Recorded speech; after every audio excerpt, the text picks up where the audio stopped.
What if the most terrifying monster of the 19th century was actually a product of the printing press? By dissecting original police files against the era's sensationalist broadsides, we track the evolution of a predator that defied physics. Discover how a flesh-and-blood attacker became the immortal spring-heeled Jack, a legend built on a foundation of urban terror and media manipulation. Welcome back to the Conjuring Files.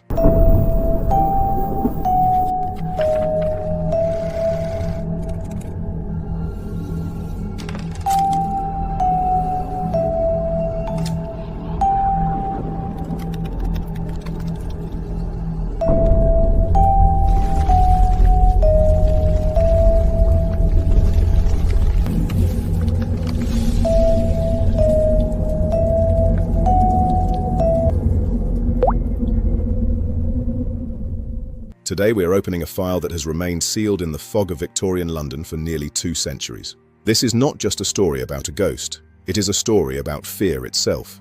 It is about how the human mind, when pushed to the brink by darkness, isolation, and the unknown, can conjure demons out of shadows. We are diving deep into the archives, peeling back the layers of ink and blood to reveal the reality behind the myth. If you are ready to face the truth behind the terror, make sure you hit that subscribe button and ring the bell, because the files we are about to open contain truths that might keep you awake tonight. Let's begin. Our investigation starts in October 1837. A young woman named Mary Stevens was walking across Clapham Common when a terrifying figure leaped from the darkness. He gripped her with cold, metallic claws and tore at her clothes. This wasn't just a mugging, it was the birth of a phantom. Soon, reports flooded in of a leaping man who could clear 9-foot walls in a single bound. By 1838, the Lord Mayor of London, Sir John Cowan, held a public inquiry. He revealed an anonymous letter claiming a group of bored aristocrats had bet they could scare the city to death. The legend reached its peak with Jane Alsop. She described a man who vomited blue and white flames into her face. He was no longer just a man in a costume, he was becoming a demon. The Illustrated Police News and the Penny Dreadfuls took these accounts and transformed Jack into a supernatural anti-hero with bat wings and glowing red eyes. Before Jack the Ripper would take his place in the shadows of 1888, spring-heeled Jack was the king of urban terror. No, stay back! I saw it. The devil! Calm yourself. Describe it. The year is 1837. London is not the city of light and progress we imagine today. It is a labyrinth of soot, shadow, and suffocating fog. The gas lamps flicker like dying eyes, casting long, distorted shapes against the wet cobblestones. In this oppressive darkness, something is hunting. It does not hunt for food, it hunts for fear. Our file opens in Turnham Green on the night of October 20th, 1837. Mary Alsop, a young woman returning home, feels the weight of unseen eyes upon her. The air is thick with the smell of coal smoke and damp earth. Suddenly, a figure emerges from the mist. It is tall, unnaturally thin, clad in a tight-fitting white oilskin that gleams under the moonlight. But it is the face that freezes the blood in her veins. It is not human, it is grotesque, with large, luminous eyes that seem to burn with an internal fire. Before she can scream, the figure exhales. A jet of blue flame shoots from its mouth, singeing her dress. She collapses, paralyzed by a terror so primal it shuts down her ability to move. The figure vanishes into the night, leaving behind only the scent of sulfur and the echo of a manic, metallic laugh. But this was not an isolated incident, it was a prelude. Xuan. Weeks later, on January 9th, 1838, the terror strikes again, this time at the home of Jane Alsop in Old Ford, Xuan. The knock at the door is urgent, frantic. "For God's sake, bring me a light," a voice cries out. "Xuan, I have caught spring-heeled Jack here in the lane." Trusting the urgency, Jane grabs a candle and opens the door. The moment the door creaks open, the trap is sprung. The figure standing there is the same nightmare described by Mary Alsop Xuan. The white oilskin, the helmet, the cape. But now, up close, the details are horrifyingly specific. Xuan. The hands are not hands, they are claws, cold and metallic, scraping against the wood of the doorframe. Xuan. Jane screams, but the sound is swallowed by the figure's advance. He grabs her, his grip like iron. Xuan. The blue flames erupt again, this time directly into her face, burning her skin and blinding her temporarily. Xuan. He tears at her dress, the metallic claws ripping through the fabric with ease. The violence is personal, intimate, and sadistic. He does not just attack, he performs. He wants her to see him, he wants her to remember the eyes, the fire, the claws. Xuan. when he finally releases her and leaps away, disappearing over the garden wall with impossible agility. Xuan. Jane is left trembling in the doorway, the smell of burnt fabric and ozone hanging in the air. Xuan.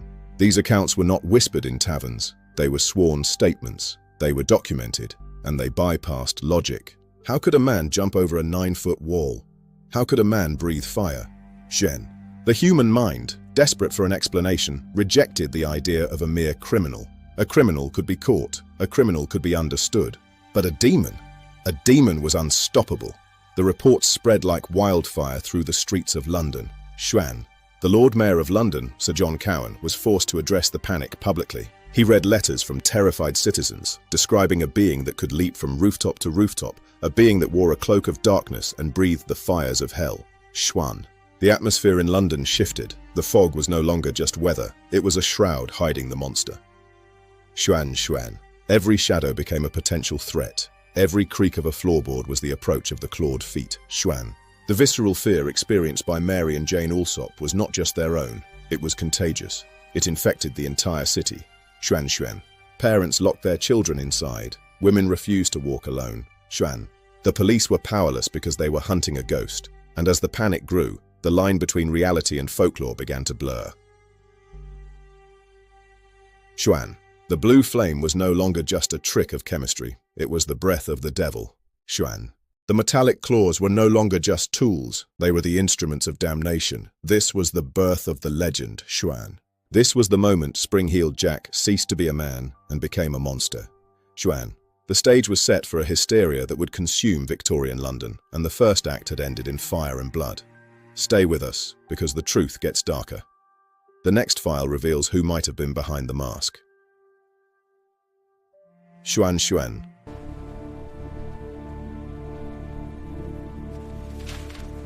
No suspect. If Spring-Heeled Jack was a demon, he was a demon with a taste for aristocratic mischief. As the panic reached its peak, investigators and journalists began to look not to the underworld, but to the upper crust of society. One name emerged from the shadows, a name synonymous with cruelty, wealth and boredom: Henry Beresford, the Marquess of Waterford. To understand the Marquess, you must understand the concept of sport in the 19th century aristocracy. For men like Waterford, life was a game, and the lower classes were the pieces. He was known for his violent pranks, his drunken rampages, and his complete disregard for the law. He was a man who found joy in the suffering of others, and he had the resources to create a spectacle. Imagine, if you will, a man with unlimited funds and a twisted sense of humor. He commissions a suit of white oilskin, treated to be fire-resistant. He designs a helmet with glowing eyes, perhaps using phosphorus or some other chemical compound to create the illusion of supernatural sight. He constructs springs, hidden within the soles of his boots, allowing him to leap distances that would be impossible for an ordinary man. This was not magic. This was technology. This was engineering used for evil. The physical nature of the assaults aligns perfectly with the profile of a wealthy prankster gone wrong. The attacks were not random murders, they were performances. The tearing of dresses, the burning of skin, the terrifying appearance, it was all designed to shock, to humiliate, and to terrify. It was theatre. And the Marquess of Waterford was the ultimate actor. He had the motive, boredom, and a desire for notoriety. He had the means, wealth and access to skilled craftsmen, and he had the opportunity, the dark, unpoliced streets of London. But here is where the reality diverges from the legend. The public did not see a wealthy eccentric in a high-tech disguise. They saw a literal demon. Why? Because the idea of a nobleman tormenting the poor was too complex, too unsettling for the collective psyche to accept. It was easier to believe in a monster from hell than a monster from Mayfair. The media, sensing the public's hunger for the supernatural, began to embellish the suspect's capabilities. Reports claimed he could fly. Reports claimed he was invulnerable to bullets. The Marquess, whether he was the original attacker or not, became a vessel for the public's fear. Consider the psychological impact of this transformation. If Jack was a man, he could be caught. If he was caught, the fear would end. But if Jack was a demon, the fear was eternal. The aristocratic prankster theory provides a grounded, realistic explanation for the initial sightings. It explains the specific details, the oilskin, the claws, the leaps. But it fails to explain the longevity of the legend. Why did the sightings continue long after the Marquess had lost interest? Why did the character evolve? The answer lies in the gap between the crime and the coverage. The media filled that gap with imagination. They took the terrestrial crimes of a bored nobleman and elevated them to mythical status. They created a brand, and once that brand was established, it took on a life of its own. The contrast between the reality and the belief is stark. On one side, you have a man in a costume, jumping over walls, laughing at the chaos he causes. On the other side, you have a city convinced it is under siege by the forces of darkness. This dissonance is what makes the case of Spring-Heeled Jack so fascinating. It is a study in perception. It shows us how easily the truth can be distorted when filtered through the lens of fear. The Marquis of Waterford may have started the fire, but he did not control the blaze. The blaze was fueled by the minds of the people, by their prejudices, their anxieties, and their need for a scapegoat. And as we move into the next phase of our investigation, we will see how the media machinery of Victorian London turned this single criminal into a cultural icon of terror. The prank was over, but the horror had just begun. Do not look away. The next part reveals how the printing press created a monster that never died. Jack, stop there! Don't go out.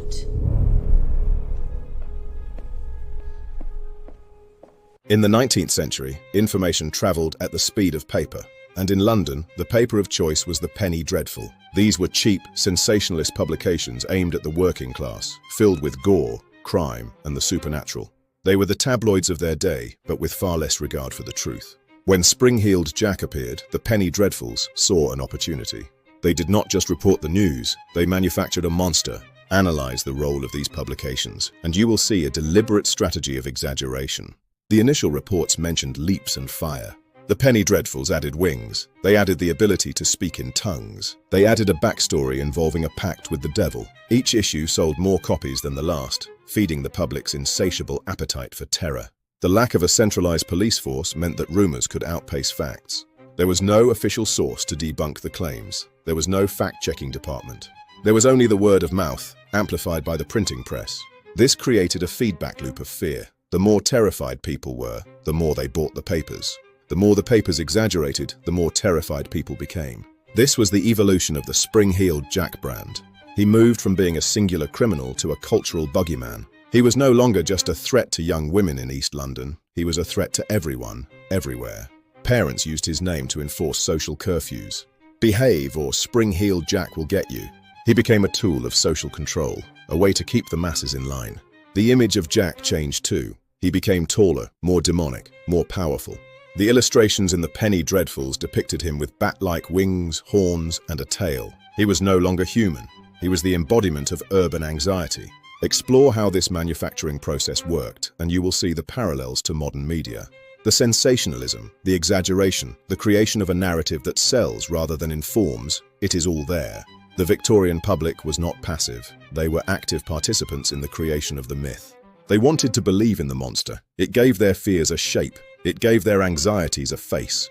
And the media delivered. They provided a villain that was larger than life, a villain that could not be defeated by ordinary means. The impact of this manufacturing was profound. It ensured that Spring-Heeled Jack would never be caught, because he was no longer a person to be caught. He was an idea, and ideas are bulletproof.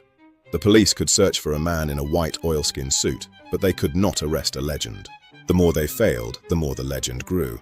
The Penny Dreadfuls chronicled his supposed escapes, his near misses, his continued reign of terror.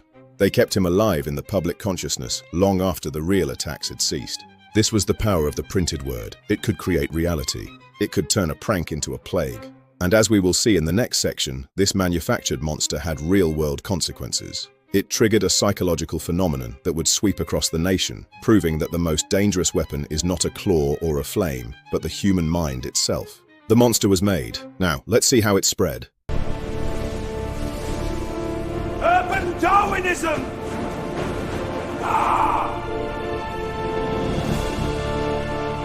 Fear is a virus, and in the crowded, chaotic streets of Victorian London, it spread with devastating efficiency. This is the phenomenon of social contagion. Once the idea of Spring-Heeled Jack was planted in the collective consciousness, it began to mutate. People began to see him everywhere. Sightings were reported in multiple cities simultaneously: Liverpool, Sheffield, Manchester. Logistically, this was impossible. No man, no matter how spring-heeled, could be in 3 places at once. But the mind does not care about logistics. The mind cares about patterns, and the pattern had been set.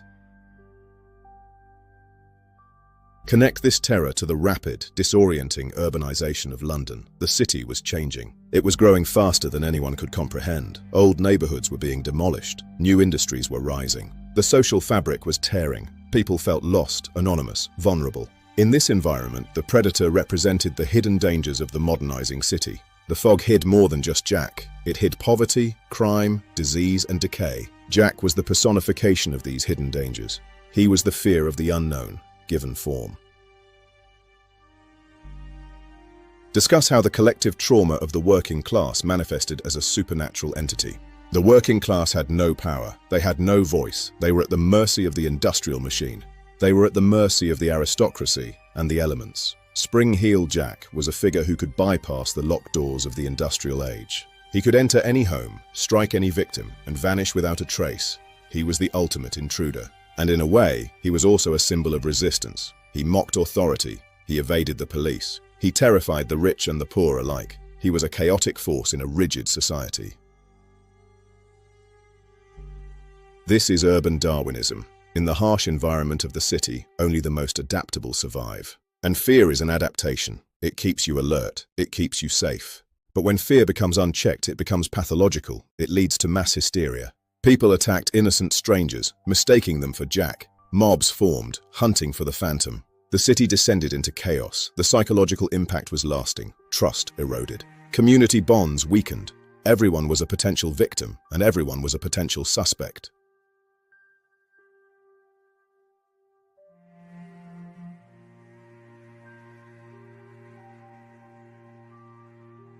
The sightings themselves were likely misidentifications. A shadow on a wall, a stray dog, a drunkard in a coat. But in the context of the hysteria, these mundane things became terrifying. The brain seeks confirmation of its fears. It filters out the rational and amplifies the irrational. This is why the sightings continued. The monster was not out there in the streets. The monster was in here, in the mind. And as the industrial age marched on, the monster evolved. It adapted to new fears, new anxieties. It became a permanent fixture of the urban landscape, a ghost in the machine of the city.